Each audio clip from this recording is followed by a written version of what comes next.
Canada Day is next week already, Wednesday. And to celebrate, how about raising a glass of Canadian wine to make your July 1st a little more memorable?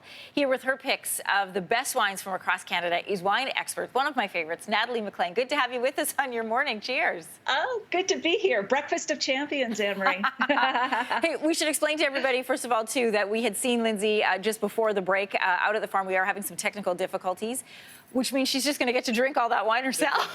The goodbyes today are going to be really interesting. Yeah. Gosh, now who knows what she's going to be getting up to. This is true. Natalie, we should get back to the wines. Tell us, first of all, where the Canadian wine industry stands today and how it's fared during this lockdown period.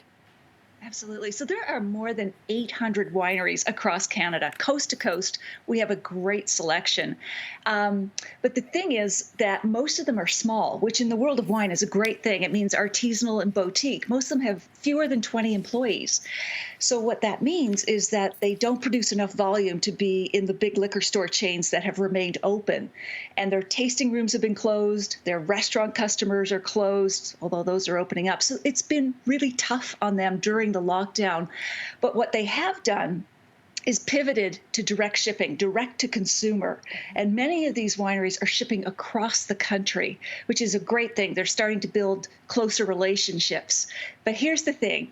The federal government last year opened this up for cross-country shipping. The provinces now need to do the same because I think personally it's kind of crazy that it's easier to ship a handgun across this country than it is a bottle of Chardonnay. Imagine that. That is an interesting point.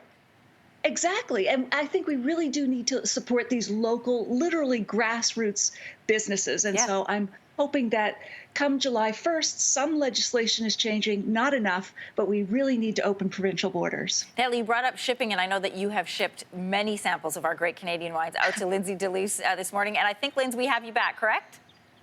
Right. I think so, yes. Hopefully Natalie can hear me. Natalie, I want you to, first of all, great to talk to you. I am so excited, and thank you so much for curating the selection for me. So let's start in Nova Scotia with some starter wine. So walk us through. Absolutely. So this is Benjamin Bridge from Annapolis Valley in Nova Scotia.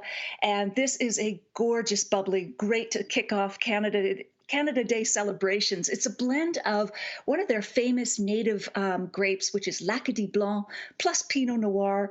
And you get that beautiful ballet slipper, pink hue. This would be great to whet your appetite as the barbecue is warming up, or it could go with grilled veggies and seafood. It's really versatile. What do you think, Lindsey?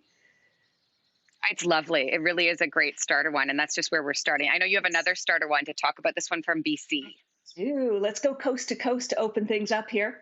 So this is Sperling Vineyards from the heart of the Okanagan Valley. These vines for this Riesling were planted in 1978. Old vines produce great wine. And Anne Sperling, the winemaker there, is a visionary and a leader in biodynamic and organic winemaking. She also has a winery in Ontario called Southbrook. So it's just a lovely wine, Lindsey. And both of these regions, in fact, all Canadian wine regions, are really worth visiting. These are gorgeous places to visit because they're warm enough to ripen grapes. So they're beautifully seasonal. A lot of the wineries have their own restaurants, which are starting to open up. And if you want to avoid air travel, support your local businesses and drive to these locations if they're close to you. I love that idea. Natalie, I love that idea. Okay, I've just poured myself a little sampler of the Lightfoot and Wolfville Tidal Bay. Walk us through this selection. Absolutely. We're back to Nova Scotia again. And Tidal Bay is Canada's first stylistic appellation. What that means is it's based on a style of winemaking that is unique to Nova Scotia. And to me, this just conjures up the Atlantic Ocean, fresh seafood. It's a blend of many different aromatic, beautiful white grapes. And just it'll go again with your grilled veggies, your seafood. It's a great starter, low alcohol, beautiful, beautiful Canada Day wine. It's really light. It's really light. I want to move on to Prince Edward County. You bet. So Prince Edward County, short drive from either Toronto or Ottawa.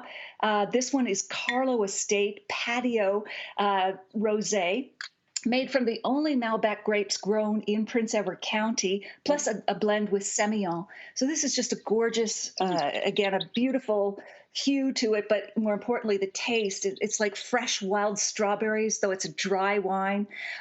This wine makes me want to do rosé all day. all summer, actually. All day. And what about Chardonnay? You've got a Chardonnay you recommend? Yes, from Quebec. Now, this one didn't land with me yet. So you've got the bottle there, Lindsey. I don't, but that's okay. But we're still going to talk about it. So the Chardonnay from Côte Rougemont comes from, isn't it beautiful? It comes from the Eastern Townships. It's really smooth, yeah. It's beautiful. It's robust. You can think grilled chicken, grilled pork, things like that. And in the South or in the Eastern Townships, they have the warmth to ripen the grapes. Again, a beautiful road trip there too.